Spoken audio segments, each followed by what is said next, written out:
মই দিব্য গগৈ আজি এনেকুৱা এটা বিষয় লৈ আপোনালোকৰ মাজত উত্থাপন কৰিম যিটো বিষয়ে আপুনি যদি জীৱনত এটা ইনকাম কৰিবৰ কাৰণে হাবাথুৰি খাই আছে আপুনি এটা সাৰ্ভিস বা এটা জব বা এটা অপৰচুনিটি গুড ৱেত আপুনি কাম কৰিবৰ কাৰণে নিজকে আপুনি গোটেই জীৱনটো অতিবাহিত কৰি আছে আজি এই ভিডিঅ'টোৱে আপোনাৰ সেই সপোনখিনি আপোনাৰ সেই ৱেট এটা শুদ্ধ পথত আপুনি কাম কৰাত আপোনাৰ বহুখিনি প্ৰেৰণা যোগাব মই এনেকুৱা এটা কনসেপ্টৰ বিষয়ে ডিসকাস কৰিম যিটো কনসেপ্টৰ নাম হৈছে ফৰসেজ পিএইচডি ফৰসেজ পিএইচডি আপুনি হয়তো শুনা নাই জীৱনত যে ফৰসেজ পিএইচডি নো কি হয় বা ফৰসেজ পিএইচডি কেৱল দুটা বছৰত বা দুটা বছৰত মানুহে এই কনসেপ্টৰ থ্ৰুৱেদি লাখ কোটিটো বাদেই দিয়ক কৰোৰ টকা উপাৰ্জন কৰিবৰ কাৰণে সামৰ্থ্য হৈছে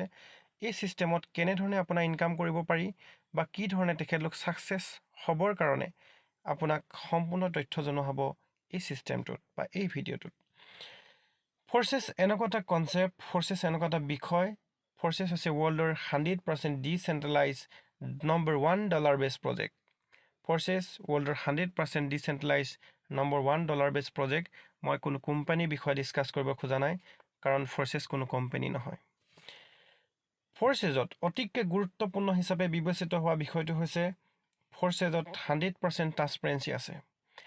আপুনি এনেকুৱা এটা কোম্পানীৰ নাম কওক য'ত নেকি ট্ৰান্সপাৰেন্সি আছে য'ত আপোনাৰ সকলো তথ্য সম্পূৰ্ণৰূপে উদঙাই দিব পাৰে কিন্তু ফৰসেজত কি কৰিব পাৰে ফৰসেজত আপোনাৰ প্ৰত্যেকৰ আইডি প্ৰত্যেকৰ ইনফৰমেশন প্ৰত্যেকৰ বিজনেস ডিটেইল কোনো ধৰণৰ ইউজাৰ আইডি পাছৱৰ্ড নোহোৱাকে কোনো ধৰণৰ গোপনীয়তা নোহোৱাকে সম্পূৰ্ণ তথ্য আপোনাৰ মোবাইল ল্যাপটপ ডেস্কটপত চাব পাৰি ফৰসেজত 100% পইচা ডিস্ট্ৰিবিউশন হয় আপুনি কেতিয়াবা এনে কোম্পানীৰ নাম শুনিছেনে য'ত নেকি 100% পইচা ডিস্ট্ৰিবিউশন হয় এমডি সিএমডিৰ বেনিফিট নোহোৱাকে তেখেতলোকে আপোনাক সুবিধা দিয়া 100% সুবিধা দিয়া আপুনি দেখা পাইছেনে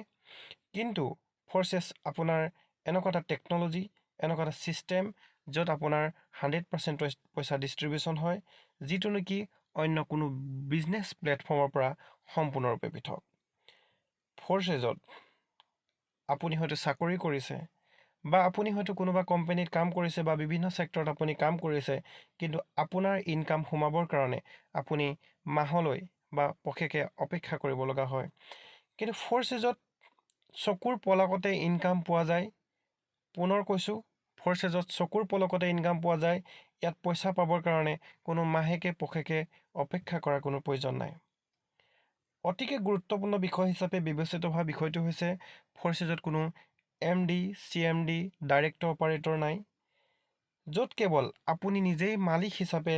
ডলাৰত কাম কৰিবলৈ এটা সুযোগ পাব আচৰিত কথা ফৰসেজত আপুনি ডলাৰত কাম কৰিবলৈ সুবিধা পাব কাৰণ আমি যদি ডলাৰত কাম কৰিবলৈ হয় আপুনি অসমত থাকিব নোৱাৰিব আপুনি বিদেশলৈ যাব লাগিব পাছপোৰ্ট ভিসা লাগিব উপযুক্ত নথিপত্ৰ উপযুক্ত নলেজ লাগিব কিন্তু আপুনি অতিকে সৌভাগ্যৱান বুলি কৈছো অতিকে লাকি পাৰ্সন বুলি কৈছো য'ত আমি বৰ্তমান যেহেতু টেকনলজি যুগ ডিজিটেল টেকনলজি যুগ আপুনি ঘৰতে বহি কেৱল মোবাইলটোৰ যোগেদি বা ল্যাপটপ ডেস্কটপৰ থ্ৰুৱেদি আপুনি ডলাৰত কাম কৰিবলৈ সুযোগ সুবিধা পাব ফৰসেজ এনেকুৱা এটা প্লেটফৰ্ম য'ত আপুনি কোম্পানীৰ দৰে বা কোনোবা নেটৱৰ্ক মাৰ্কেটিং সিস্টেমৰ দৰে প্ৰডাক্ট ঘৰে ঘৰে লৈ বা প্ৰডাক্ট কিনাৰ কোনো প্ৰয়োজন নাই কাৰণ ইয়াত কোনো ধৰণৰ প্ৰডাক্টই নাই ফৰসেজত অন্য নেটৱৰ্ক মাৰ্কেটিং কোম্পানীৰ দৰে পিভি বিভি সিসি এসপি ইত্যাদি কোনো কন্ডিশন নাই যিদৰে নেটৱৰ্ক মাৰ্কেটিং প্লেটফৰ্মত বাইনাৰী প্লেন পিভি বিভি লেফট ৰাইট মেইনটেইন কৰা সিস্টেম আছে কিন্তু ফৰসেজ পৃথিৱীৰ এনেকুৱা এটা ইউনিক প্লেটফৰ্ম য'ত এই সমূহৰ কোনো সিস্টেম নাই কোনো ইয়াত পিভি বিভি সিস্টেম অপচন নাই অতিকে গুৰুত্বপূৰ্ণ আমাৰ সমাজত এটা অতিকে গুৰুত্বপূৰ্ণ বিষয় হিচাপে বিবেচিত হোৱা যে সিস্টেম হেৰাই যাব নেকি বা এই সিস্টেমটো কিমান দিন চলিব বা এই সিস্টেমটোৱে মানুহক ঠগিব নেকি কিন্তু আপুনি সেইখিনি মনৰ পৰা দূৰ কৰক কাৰণ ফৰসেজ ব্লকচেইন টেকনলজিৰ ওপৰত কাম কৰাৰ কাৰণে ফৰসেজ ব্লকচেইন নামৰ এটা বৃহৎ টেকনলজিৰ ওপৰত কাম কৰাৰ কাৰণে ফৰসেজক কোনো বন্ধ কৰিব নোৱাৰে ইয়াৰ প্লান যোনখিনি সিস্টেম হালহলনি ঘটাব নোৱাৰে এই সিস্টেম সৃষ্টিকৰ্তাও যদি বিচাৰে ইয়াক সিস্টেমৰ পৰা ডিলেট এডিট কৰিব নোৱাৰে এই প্ৰজেক্টটোত আচৰিত কথা, এই প্ৰজেক্টত নিজেও কাম কৰিলে ইনকাম পোৱাৰ উপৰিও আপোনাক যোনে অপৰচুনিটি প্ৰদান কৰিছে, যোনে আপোনাক সুবিধা প্ৰদান কৰিছে, তেওঁলোকৰ পৰাও ডলাৰ উপাৰ্জনৰ সুবিধা, অন্য দিশৰ পৰা ইনকামৰ সুবিধা লাভ কৰিব পাৰি, যিটো নেকি পৃথিৱীৰ অন্য প্লেটফৰ্মৰ পৰা সম্পূৰ্ণৰূপে পৃথক। ফৰ্চেজ যিহেতু ডিজিটেল মুদ্ৰাৰ সৈতে সম্পৰ্ক থকা এটা ডিজিটেল প্লেটফৰ্ম, গতিকে এই কনচেপ্টটো জনাৰ আগত এটা কথা অতিকে জনাটো প্ৰয়োজন যে পৃথিৱীত মুদ্ৰাৰ বিকাশ কেনেদৰে ঘটিছিল। প্ৰাচীন কালত যেতিয়া পৃথিৱীত লেনদেন প্ৰক্ৰিয়া আছিল, বিনিময় প্ৰথা আছিল, সেই সময়ত আপুনি যদি চাউল দিছে বা আপুনি তাৰ বিনিময়ত ধান আপুনি দিব লগা হৈছিল। বিনিময় প্ৰথা ষ্টাৰ্ট হৈছিল, প্ৰত্যেকে বিনিময় প্ৰথা হিচাপে ট্ৰানজেকশ্যন প্ৰক্ৰিয়া কৰিছিল বা লেনদেন প্ৰক্ৰিয়াখিনি কৰিছিল। কিন্তু তাৰ পৰিৱৰ্তনৰ সূচনা হিচাপে নেক্সট ষ্টেপ ষ্টাৰ্ট হ'ল সোণৰ মুদ্ৰা প্ৰচলনৰ ব্যৱস্থা। সোণৰ মুদ্ৰাসমূহ লৈ যোৱাত অসুবিধা বা চুৰি হোৱাৰ সম্ভাৱনা য'ত বেছি হোৱাৰ কাৰণে পুনৰ পৰিৱৰ্তনৰ সূচনা হ'ল। তাৰপিছত পৃথিৱীত সৃষ্টি হ'ল ধাতুৰ মুদ্ৰা। কিন্তু ধাতুৰ মুদ্ৰাটো এটা এই কনচেপ্টটোত বা বিষয় ধাতুৰ মুদ্ৰা যেতিয়া ব্যৱস্থা হৈছিল, সেই সময়ত তাতো পৰিৱৰ্তন বা বাধাৰ সন্মুখীন হৈছিল, য'ত নেকি লৈ যোৱাত অসুবিধা বা কঢ়িয়াই নিয়াত অসুবিধা। পুনৰ পৰিৱৰ্তনৰ সূচনা হ'ল, পৃথিৱীত কাগজী মুদ্ৰা প্ৰচলন হ'ল। আমি প্ৰত্যেকজন ব্যক্তিয়ে পৰিৱৰ্তনৰ সৈতে যিহেতু আমি খাপ খাই যোৱাটো বহুতেই বাঞ্ছনীয়, ঠিক তেনেকৈ আমি কাগজী মুদ্ৰা প্ৰত্যেকে একচেপ্ট কৰিবৰ কাৰণে বাধ্য। বৰ্তমান সময়তো কাগজী মুদ্ৰা প্ৰচলন হৈ আছে, কিন্তু কাগজী মুদ্ৰাৰো বহু পৰিমাণে লৈ যোৱাত অসুবিধাৰ কাৰণে আমি সুবিধা কৰি ল'বৰ কাৰণে ষ্টাৰ্ট কৰিলে প্লাষ্টিক কাৰ্ড, যেনেধৰণে আপোনাৰ ATM কাৰ্ড, ডেবিট কাৰ্ড। আপুনি লেনদেন প্ৰক্ৰিয়াত কোনো কেছলেছ ব্যৱস্থা, য'ত আপুনি কোনো ধৰণৰ কাগজী মুদ্ৰা লৈ নোযোৱাকৈ আপোনাৰ ATMটো থ্ৰুৱেদি পইচা উইথড্ৰ কৰিবৰ কাৰণে আপুনি সুবিধা হ'ল। কিন্তু তাতকৈ পৰিৱৰ্তনৰ সূচনা হ'ল, তেতিয়া ষ্টাৰ্ট হ'ল ইলেক্ট্ৰনিক মানি, য'ত আপুনি ক'ব পাৰে ফোনপে', গুগল পে' বা বিভিন্ন ধৰণৰ আপোনাৰ নেটৱৰ্কিং ছিষ্টেম, ধৰি লওক আপোনাৰ ইয়নো ব্যৱস্থা, SBI ইণ্টাৰনেট বেংকিং, বিভিন্ন ধৰণৰ ডিজিটেল প্লেটফৰ্মৰ মাধ্যমে আপুনি লেনদেন কৰিবৰ কাৰণে সুবিধাসমূহ লাভ কৰিলে। কিন্তু এটা তাত প্ৰব্লেম আছে।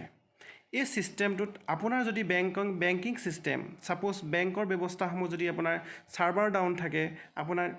আপুনি নিজে ইচ্ছা কৰিলেও সেই পইচা আপুনি উইথড্ৰ কৰিব নোৱাৰে বা আপুনি ট্ৰান্সফাৰ কৰিব নোৱাৰে, তাত এটা লিমিটেশ্যন থাকে, কাৰণ থাৰ্ড পাৰ্টি হিচাপে বেংক ব্যৱস্থা আছে। বৰ্তমান সময়ত এনেকুৱা এটা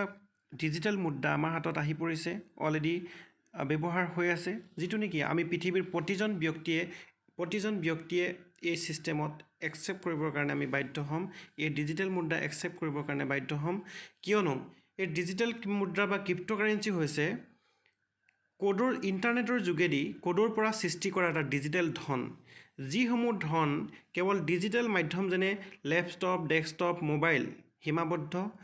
যি ধন কেৱল ইণ্ডিয়াত বুলিয়ে নহয় গোটেই ৱৰ্ল্ডত ব্যৱহাৰ কৰিব পাৰি।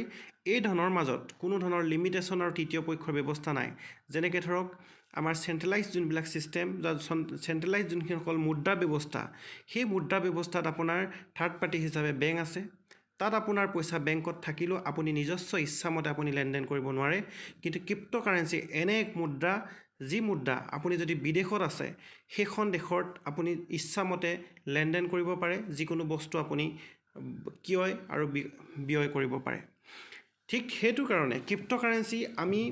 এদিন বিজনেছ বুলিয়ে নহয়, এই ক্ৰিপ্ট'কাৰেঞ্চি পৃথিৱীৰ প্ৰতিজন ব্যক্তিয়ে একচেপ্ট কৰিবৰ কাৰণে বাধ্য হ'ম। তো ফৰ্চেছ প্লেটফৰ্মৰ সৈতে ৰিলেটেড থকা যিটো ক্ৰিপ্ট'কাৰেঞ্চিৰ নাম হৈছে BUSD। BUSD হৈছে এনেকুৱা এটা ষ্টেবল ক্ৰিপ্ট'কাৰেঞ্চি, যিটোৰ full form Binance United State dollar. BUSD হৈছে USDৰ সমান সুস্থিৰ বিনিময় হাৰ থকা এটা ক্ৰিপ্ট'কাৰেঞ্চি, সম্পূৰ্ণৰূপে যিটো BUSD নিউয়ৰ্ক চৰকাৰৰ বিত্তীয় সেৱা বিভাগৰ দ্বাৰা ভেৰিফাইড কৰা এটা ডিজিটেল মুদ্ৰা। কাৰণ ক্ৰিপ্ট'কাৰেঞ্চি বহু প্ৰকাৰৰ থাকে, আপোনালোকে এই প্লেটফৰ্মটো আনষ্টেবল ক্ৰিপ্ট'কাৰেঞ্চিৰ লগত ৰিলেটেড নহয়। আমি যোনটো প্লেটফৰ্মত কাম কৰি আছোঁ, এটা ষ্টেবল ক্ৰিপ্ট'কাৰেঞ্চিত কাম কৰি আছোঁ, যিটো ক্ৰিপ্ট'কাৰেঞ্চিৰ নাম হৈছে BUSD। ফৰ্চেছ BUSD কনচেপ্টটো যিহেতু ব্লকচেইন টেকন'লজি ৰান আছে, কিন্তু এতিয়া আমি অতিকে জনাটো প্ৰয়োজন যে ব্লকচেইন টেকন'লজিটো কি আৰু ইয়াত কিয় আমি কাম কৰিব লাগে। ব্লকচেইন হৈছে যিকোনো গুৰুত্বপূৰ্ণ ডাটা, ইনফৰ্মেশ্যন ৰেকৰ্ড ৰখা এটা ডিজিটেল পদ্ধতি, য'ত ছিষ্টেমটো হেক কৰা খেলিমেলি কৰাটো কোনোপধ্যে সম্ভৱপৰ নহয়, যিটো কাৰণত ফৰ্চেছ প্লেটফৰ্মটো যদি ব্লকচেইনত যিহেতু ৰান কৰা আছে, যিটো আপোনাৰ পৃথিৱীত ইণ্টাৰনেট সেৱা থকালৈকে ছিষ্টেমটো কোনেও বন্ধ কৰিব নোৱাৰিব। ফৰ্চেছ কনচেপ্টটো হৈছে ৱৰ্ল্ডৰ 100% ডিচেণ্ট্ৰেলাইজ এটা কনচেপ্ট। মই পুনৰ কৈছোঁ যে ফৰ্চেছ 100% ডিচেণ্ট্ৰেলাইজ এটা কনচেপ্ট। কিন্তু ডিচেণ্ট্ৰেলাইজ ছিষ্টেমটো জনাৰ আগতে আমি এটা কথা অতিকে জনাটো প্ৰয়োজন যে চেণ্ট্ৰেলাইজ ছিষ্টেমনো কি, যে আমি কিয় ডিচেণ্ট্ৰেলাইজ প্লেটফৰ্মত কাম কৰিব লাগে, আৰু চেণ্ট্ৰেলাইজ ছিষ্টেমত আমি কাম কৰিলে কি কি সুবিধা পোৱাৰ পৰা আমাৰ অসুবিধাসমূহ কি।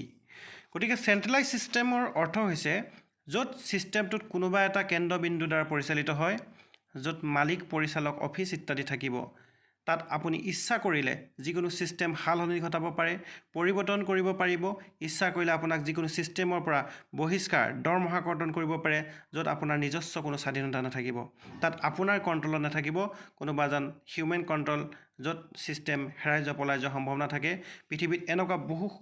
বহু উদাহৰণ আছে যিবিলাক কোম্পানী হেৰাই গৈছে। মই সকলো কোম্পানীৰ কথা কোৱা নাই, এনেকুৱা কিছুমান কোম্পানী আছে য'ত আপোনাৰ ফেচ ভেলু বেয়া হৈছে,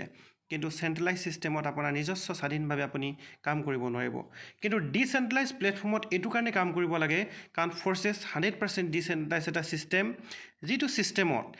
স্মাৰ্ট কণ্ট্ৰেক্টৰ যোগেদি ব্লকচেইন টেকন'লজিৰ ওপৰত এটা ছিষ্টেম চলোৱা হয়। যেতিয়া সেই ছিষ্টেমটোৰ ডাটা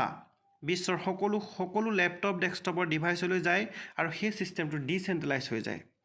য'ত ছিষ্টেমটো এজন ব্যক্তিৰ কণ্ট্ৰলত নাথাকিব, যিটো নেকি পৃথিৱীৰ সকলো কম্পিউটাৰ একেলগে নিয়ন্ত্ৰণ কৰি আছে, যাৰ ফলত ফৰ্চেছ প্ৰজেক্টটো বন্ধ কৰিবৰ বাবে পৃথিৱীৰ ইণ্টাৰনেট ব্যৱস্থা বন্ধ হ'ব লাগিব, যিটো নেকি পচিবল নহয়, কেতিয়াও সম্ভৱপৰ নহয়। কাৰণ বৰ্তমান যিহেতু পৃথিৱীৰ সকলো কাম, সকলো ব্যৱস্থা কেৱল ইণ্টাৰনেটৰ থ্ৰুৱেদি হয়, যিটো নেকি আমি ডিজিটেল মাধ্যমত বা ডিজিটেল টেকন'লজি যুগত ইণ্টাৰনেটৰ ব্যৱহাৰ বহুতেই প্ৰয়োজন। গতিকে সেইটো কাৰণে আপুনি ডিচেণ্ট্ৰেলাইজ প্লেটফৰ্মত, ফৰ্চেছ প্লেটফৰ্মত আপুনি যদি মালিক হিচাপে কাম কৰে, নিজেই নিজৰ ওপৰত থিয় হৈ কাম কৰা এটা ব্যৱস্থা, য'ত আপুনি কাৰোবাৰ কণ্ট্ৰলত কাম কৰা এটা ছিষ্টেম নহয়। ফৰ্চেছ বিজনেছটো ষ্টাৰ্ট কৰিবৰ কাৰণে আপোনাক ট্ৰাষ্ট ৱালেট বা টোকেন পকেট যিটো এপছ আপুনি প্লে' ষ্ট'ৰৰ পৰা ডাউনলোড কৰি ল'ব লাগিব। যদিহে আপুনি লেপটপ ডেস্কটপৰ থ্ৰুৱেদি ষ্টাৰ্ট কৰিব বিচাৰে, আপোনাক মেটামাস্ক প্ৰয়োজন হ'ব। কিন্তু এই ফৰ্চেছ প্লেটফৰ্মত কাম কৰিবৰ কাৰণে, যিহেতু ফৰ্চেছ এটা USD বেছ প্লেটফৰ্ম বা ডলাৰ বেছ প্ৰজেক্ট, আপোনাৰ ইয়াত কাম কৰিবৰ কাৰণে আপোনাক ডলাৰ লাগিব। কিন্তু এই বিজনেছটোত কোনো MD CMD বা কোনো বেক অফিচ বা কোনো ধৰণৰ একাউণ্ট নাই, য'ত আপুনি নিজেই মালিক। গতিকে ইয়াত ৱৰ্ক কৰিবৰ কাৰণে আপুনি আমাৰ ওচৰত যিহেতু ইণ্ডিয়ান মানি আছে বা ইণ্ডিয়ান পইচা আছে, সেই ইণ্ডিয়ান পইচাসমূহ আপুনি ফাৰ্ষ্ট টাইম ডলাৰলৈ কনভাৰ্ট কৰি ল'ব লাগিব। আৰু ডলাৰত কনভাৰ্ট কৰিবৰ কাৰণে পৃথিৱীৰ টপ এক্সচেঞ্জাৰ যিটোৰ নাম হৈছে বাইনেন্স, আৰু ইণ্ডিয়াৰ টপ এক্সচেঞ্জাৰ যিটোৰ নাম হৈছে ৱাজিৰেক্স, সেই ৱাজিৰেক্সৰ থ্ৰুৱেদি আপুনি আমাৰ হাতত ইণ্ডিয়ান মানি আছে, ইণ্ডিয়ান ৰুপিজ আছে, সেইসমূহ ডলাৰলৈ আপুনি কনভাৰ্ট কৰি ল'ব লাগিব। কিয়নো ফৰ্চেছত কোনো বেংক একাউণ্ট নাই, ফৰ্চেছত কোনো মালিক নাই। যিহেতু আপুনি আপোনাৰ পইচা আপোনাৰ ডিজিটেল প্লেটফৰ্মৰ ডলাৰত ৰাখিবৰ কাৰণে আপুনি নিজেই এক্সচেঞ্জ কৰিব লাগিব, অন্যথা আপোনাক যোনে সুবিধা প্ৰদান কৰিছে তেখেতৰ থ্ৰুৱেদি আপুনি এক্সচেঞ্জ কৰি ল'ব পাৰে। আৰু ফৰ্চেছ ৰিলেটেড অধিক ইনফৰ্মেশ্যন জানিবৰ কাৰণে বা ইয়াত কেনেকৈ জড়িত হ'ব লাগে সম্পূৰ্ণ তথ্য জানিবৰ কাৰণে আপুনি মোৰ সৈতে যোগাযোগ কৰিব পাৰে বা মোক হোৱাটছআপ কৰিব পাৰে। ধন্যবাদ।